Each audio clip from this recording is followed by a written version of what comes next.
इतिहास को छिपाया गया है और अंग्रेजों से गठबंधन था। हाँ, नहीं वो तो जो अभी जो आर्काइव में निकला है डिक्लासिफिकेशन में, उसमें तो लिखा है he is a war criminal, उसमें सिग्नेचर हो रहा है और उसमें कहा है कि जब भी जिंदा या मुर्दा होंगे तो he has to be handed over to the British government. तो वो तो बड़ा ओपन है। हाँ, वो तो फिर उनको सौंप देंगे, दंड देगा अंग्रेज का दंड देंगे। तो ये सौदेबाजी में बहुत ज़्यादा अच्छा है काम कीजिए।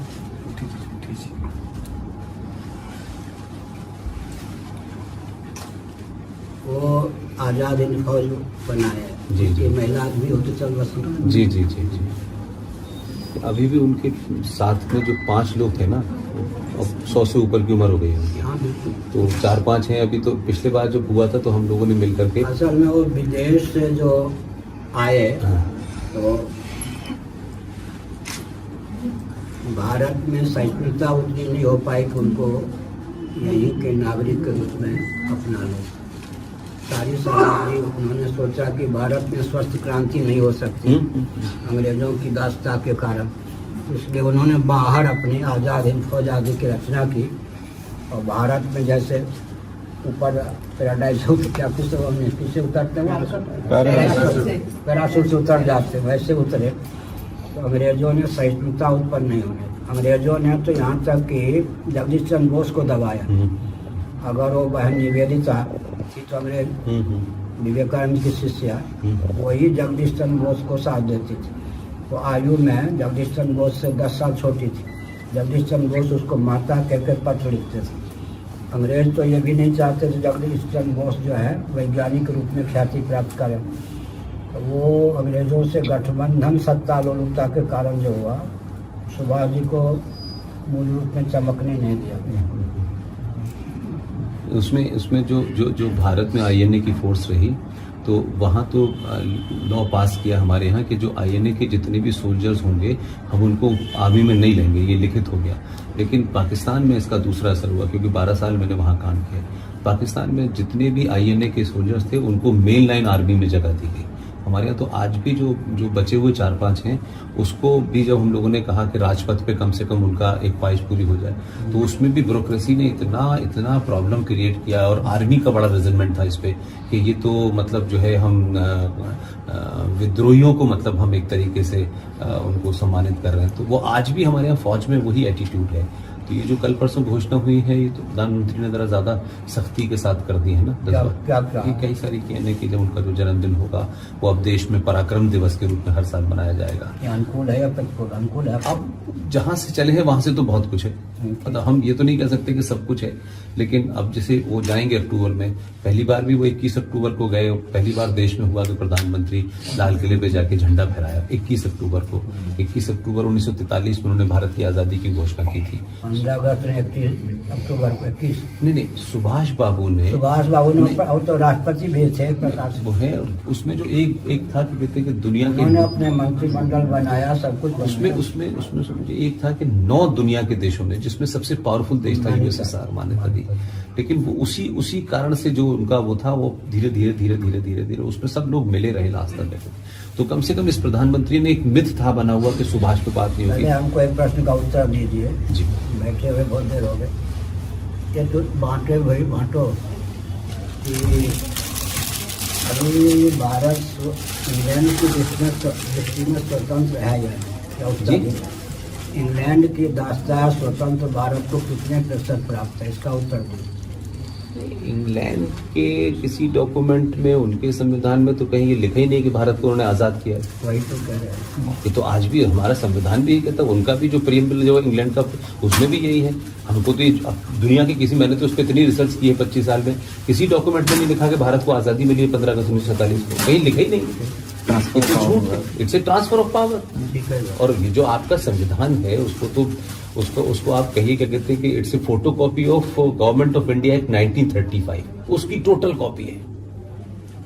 ठीक है, टोटल कॉपी है उसकी। लेकिन फिर भी बहुत चीजों के बारे में तो जो बाद में भी हुआ है ना, मतलब मैं कहता हूँ चलिए जैसा भी था, लेकिन उसके बाद तो उसमें जघन्य अपराध हुए हैं उसमें कई सारी चीजें। तो तो आप देखिए 1976 में उसके प्रीएम्बल में चेंज होता है, जबकि पूरी दुनिया का ये माना जाता है कि प्रीएम्बल जो है वो अक्षुण होता है, उसमें नहीं चेंज हो सकता। आप संविधान में चीजें अमेंडमेंट लाए वो करते रहे। अब आप 76 में आपने धर्मनिरपेक्षता का शब्द ले आए। एक बात सुनिए सर,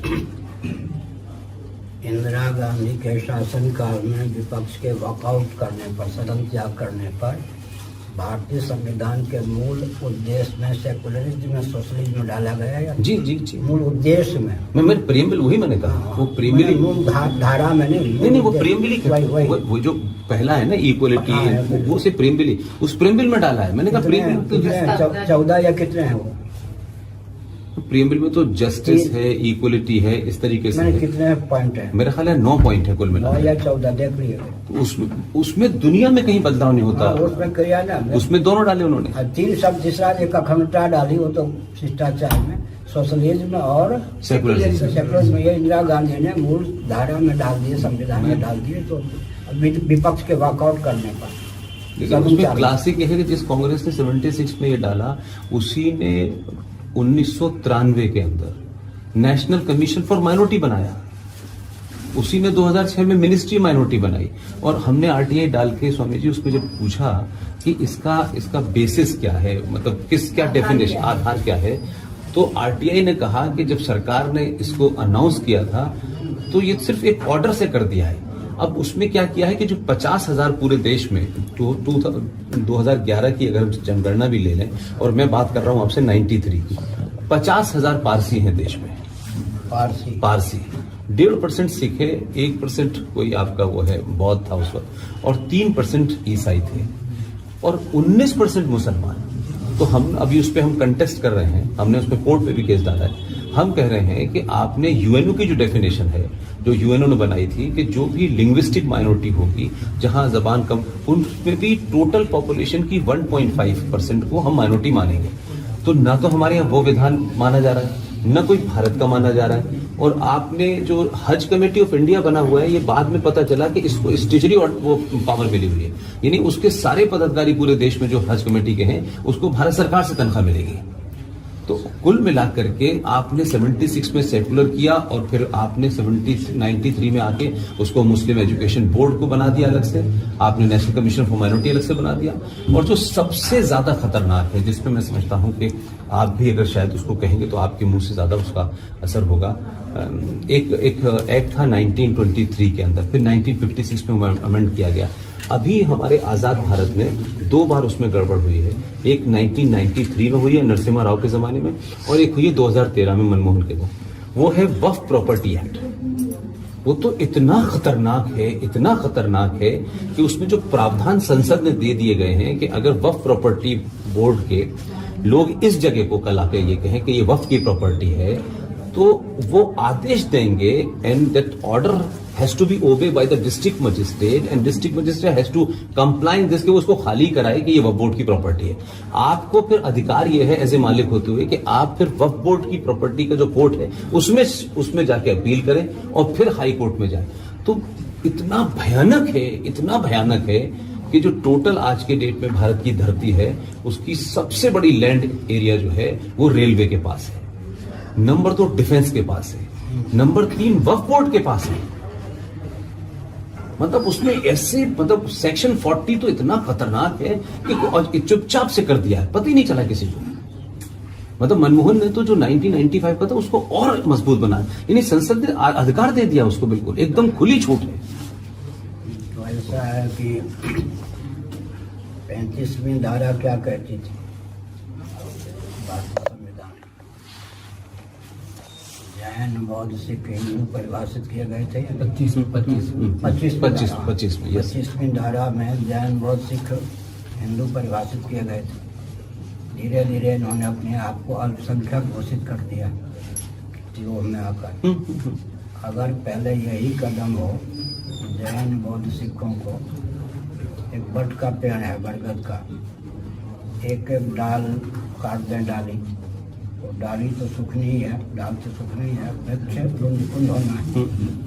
हमसे पृथक हो करके उनको तो क्रिश्चियन कम मुसलमान कुछ बन नहीं है, अपने स्थान पे टिक नहीं सकेंगे सिख इत्यादि, हम भी दुर्बल हो जाएंगे।